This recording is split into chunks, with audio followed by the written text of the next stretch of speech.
Hello guys, इसमें आलमी सरकार welcome to another video, welcome to my blog. तो আমরা আজকে যাচ্ছি শারজা রুলা। তো আমরা সারাদিন কি করব জানতে হলে ভিডিওটি শেষ পর্যন্ত দেখতে হবে। তো আমরা ক্যাম্প থেকে বের হয়ে গেলাম। বেরোনোর পরে আমাদের এখান থেকে গাড়ির জন্য 10 মিনিট সামনে হাঁটতে হয়। তো আজকে অনেক রোদ, তাপমাত্রা হচ্ছে 46। এখানে সিস্টেমটা বাংলাদেশের মতো না, কারণ এখানে কোনো রিক্সা বা ছোটো টুমুটু কোনো গাড়ি পাওয়া যায় না। তো নিজে হাইটে যেতে হবে। এখানে নিজের গাড়ি না থাকলে কোনো দাম নাই, নিজের গাড়ি থাকলে অনেক কিছু করা যায়, নাহলে অনেক কষ্ট করতে হয়। তো আমরা গাড়িতে উঠে পড়ছি। ওঠার পরে দেখেন এসির বাতাস খাচ্ছি। গাড়িতে ওঠার পরে একটু স্বস্তি পাচ্ছিলাম, কেননা আজকে অনেক তাপমাত্রা, গাড়ির জন্য অনেকক্ষণ অপেক্ষা করছি। তো আমরা চলে আসছি শারজা রুলা। তো গাড়ি থেকে নামলাম, নামার পরে প্রথমে ট্রাফিক সিগনালে পড়লাম। তো সিগনালে পড়ছি। তো এখানে আমাদের জন্য যদি সিগনাল না দেয় মানুষ যাওয়ার জন্য, তাহলে আমরা যেতে পারবো না। যদি আমরা চাই তাহলে আমাদের ফাইন আসবে 300 টাকার মতো। অপেক্ষা করছিলাম। তো সিগনাল পার হলাম। তারপরে সামনে আরেকটা সিগনাল, ওইটা পার হয়ে আমরা ওইদিকে মার্কেটে যাবো, রুলা মহলে। তো এটা হচ্ছে আপনার রুলা মেন সিটি, অনেক সুন্দর, আমার অনেক ভালো লাগতেছে, অনেকদিন পরে আসছি। আর এইদিকের পরিবেশটা অনেক সুন্দর।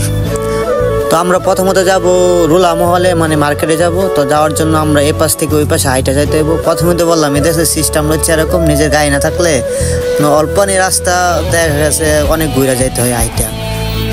আর হচ্ছে আপনার এই গেটটা দেখতে পাচ্ছেন, হচ্ছে পার্ক। এই পার্কটা অনেক সুন্দর, বিনামূল্যে, কোনো টিকিট লাগে না। আর এটা হচ্ছে বাচ্চাদের জন্য, বা অনেকে ঘুরতে আসে ফ্যামিলি নিয়ে। আর এদেশের সিস্টেমটা অনেক সুন্দর, অনেকগুলো পার্ক আছে, কোনো আপনার বিনামূল্যে ফ্যামিলিরাও ঘুরতে পারে বা পয়সা আড্ডা দিতে পারে, অনেক সুন্দর। তো আমরা এই পাশে আইসা পড়ছি। আসার পরে সামনে আমাদের মার্কেটে চলে যাব। এই পার্কের ভিতরে অনেকগুলো কবুতর দেখতেছিলাম, কবুতরগুলো অনেক সুন্দর। হচ্ছে আপনার রুলা যে bus stop, main bus stop. এখান থেকে আপনার যাবতীয় যত দুবাই যে কোনো জায়গায় যাবেন, এখান থেকে আপনার বাস পাবেন। তো এই বিল্ডিংয়ে দেখতে পাচ্ছেন হচ্ছে মার্কেট, রুলা মহল। মার্কেটে আমাদের সাথে আরও দুজন লোক আছে, তারা আমাদের আগে এসে বসে রয়েছে। তো আমাদের আসতে একটু লেট হয়ে গেছে, তাদের কাছে আমাদের অনেক দূরে। তো আমরা চলে আসছি মার্কেটের ভিতরে। এটা হচ্ছে মার্কেটের 2য় তলার ভিউ।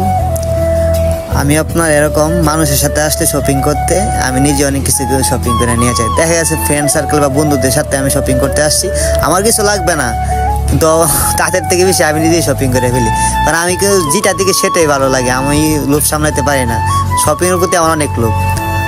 আমরা নরসিংদী ছেলেমেয়েরা একটু শপিং পাওয়ালে, এটা সবাই তো জানে বাংলাদেশের, কারণ নরসিংদী ছেলেমেয়েরা প্রচুর শপিং করে, তারা শপিংয়ের প্রতি অনেক লোভ থাকে। তো আমার সাথে ভিতরে অনেক কিছু চয়েস করতেছিল তারা নেওয়ার জন্য।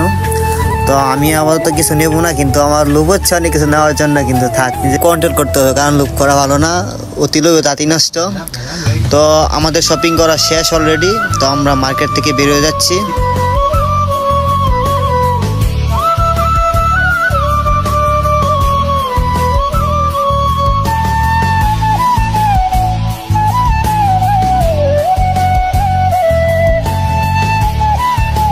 এটা হচ্ছে রুলা মহলের নিচতলা।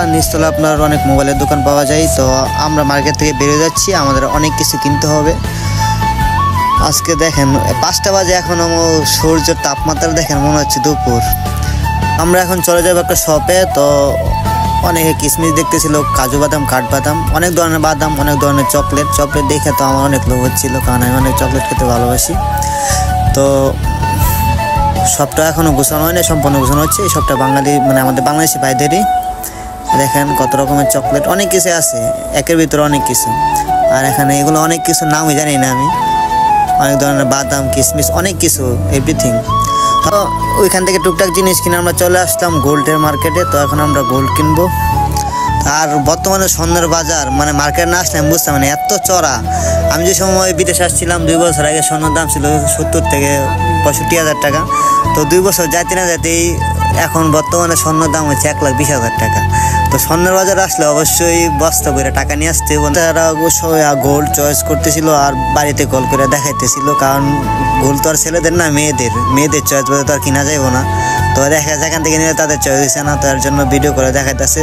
ওইখান থেকে বলতেছে এটা ভালো না, ওইটা ভালো না, যেটা ভালো লাগে। আবার চয়েসে মিললে আপনার আমরা যতটুকু লাগবে বা যত গ্রামের মধ্যে লাগবে এত গ্রাম মিলতেছে না। তো অনেক ঘুরতেছিলাম, সব দোকানগুলো দেখতেছিলাম। আর গোল্ড দেখলে ভালোই লাগে। তো সবাই দেখতেছে, আমি বসে বসে পাও জলে রেস্ট করতেছি, কারণ অনেক আসছি, বিরক্ত হয়ে গেছি, কারণ ক্লান্ত অনেক করে আসছি। স্বর্ণের মার্কেটে ঢোকার পরে এখানেই ঘুরতেছি, আমরা 4 ঘন্টা 5 ঘন্টা, সন্ধ্যা হয়ে গেছে আমরা এখানেই শুধু।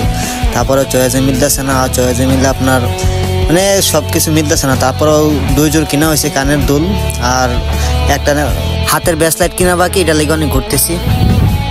মধ্যে আমি যতগুলো দোকান দেখছি বেশিরভাগই ভাই বাংলাদেশি ভাইয়েরা, এই প্রত্যেকটা দোকান বাংলাদেশি ভাইদের। তাদের দেখে খুবই লাগে যে কোটি কোটি টাকার মালিক এত কিছু কেমনে করলো। আমরা বিদেশ আসলাম, আজ পর্যন্ত কিছুই করতে পারলাম না। যাক আল্লাহ যারা দেয় বেশি করে দেয়। তো এখান থেকে আমরা ঘোরা মানে কিনা শেষ, কেনার পরে আমরা সামনের দিকে যাচ্ছিলাম। তো মার্কেটে ঘুরতে ঘুরতে সন্ধ্যা হয়ে গেছে মোটামুটি। এখন সবকিছুই কিনা শেষ, খালি একটা হাতের ব্রেসলেটের জন্য ঘুরতেছিল, এটার জন্য অনেক ঘোরাঘুরি করতেছিলাম। কারণ এখানে আপনার ট্যাক্স থেকে বেশি মেকিং চার্জ লাগে। তো আমরা যে ব্রেসলেটটা দেখছি একটা আছে, দোকানে 2টা পাইছি আপনার তুর্কিজ মানে আরবির আর যে স্টাইলের আর কি। এই যে ব্রেসলেটটা অনেক সুন্দর, এটা হচ্ছে আপনার 8 গ্রামের মধ্যে। তো এটা আপনার মেকিং চার্জে যাচ্ছিল ওই দোকানে যাচ্ছিল আপনার 20,000 টাকার মতো বাংলার, আর এখানে যাচ্ছে কত 5,000 টাকার মতো। তো ওইখানে গিয়ে আবার রিটার্ন এখানে আসছি, কারণ এখানে মেকিং চার্জটা কম নিছে। তো আমাদের সব কিছু কিনা শেষ, এখন একটা জিনিস বাকি, সেটা হচ্ছে গাড়ি। যে আপনার 8 বছরের 7 বছরের বাচ্চারা ওইটা চালায় না, যে প্রাইভেট কার এরকম গাড়ি সিস্টেম, ওইগুলো অনেক খুঁজতেছিলাম, পাইতেছিলাম না। তো একজনে বলছে অনেক সামনের ভিতরের দিকে যাইতে হবে, তো ওই দিকে যাচ্ছিলাম। তো আমরা চলে আসছি গাড়ির দোকানে। এই গাড়িগুলো অনেক সুন্দর, বাচ্চাদের জন্য নিলে মানে ওর থেকে সারপ্রাইজ আর কি হইবে না।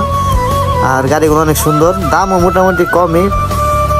এইগুলো দেখে ছোটোবেলার কথা মনে হচ্ছিল, কারণ ছোটোবেলার জীবনটা ছিল অনেক সুন্দর। যাই হোক, আর গাড়ি থেকে মোটরসাইকেল বেশি সুন্দর, কারণ ছেলে মানুষ তো মোটরসাইকেল মানে বাইকের প্রতি সবারই একটা আলাদা লোক থাকে। তো দোকানদারের সাথে কথা বলতেছিলাম, সেও বাঙালি, আমাদের মানে একই জেলার লোক। তো বাংলাদেশ এয়ারপোর্টের যে অবস্থা, আর এইগুলো যদি ভাঙা যায় তো এখান থেকে তো নেওয়া লাভ নেই। তো এখানে পালসগুলি খুইলা নেওয়া যাবে কিনা কথা বলতেছিল নেওয়া যাবে না খুইলা, তাহলে এইভাবে নিলে তো নেওয়া যাবে। তো গাড়ি আর নেওয়া হয় না আজকে। তো আমরা এখানে বাইরে এসে পড়ছি, গাড়ির জন্য অপেক্ষা করতেছি। তো আজকের ভিডিওটা এই পর্যন্তই। সবাই ভালো থাকবেন, সুস্থ থাকবেন, আর ভিডিওটি ভালো লাগলে অবশ্যই শেয়ার করে দেবেন। আল্লাহ হাফেজ।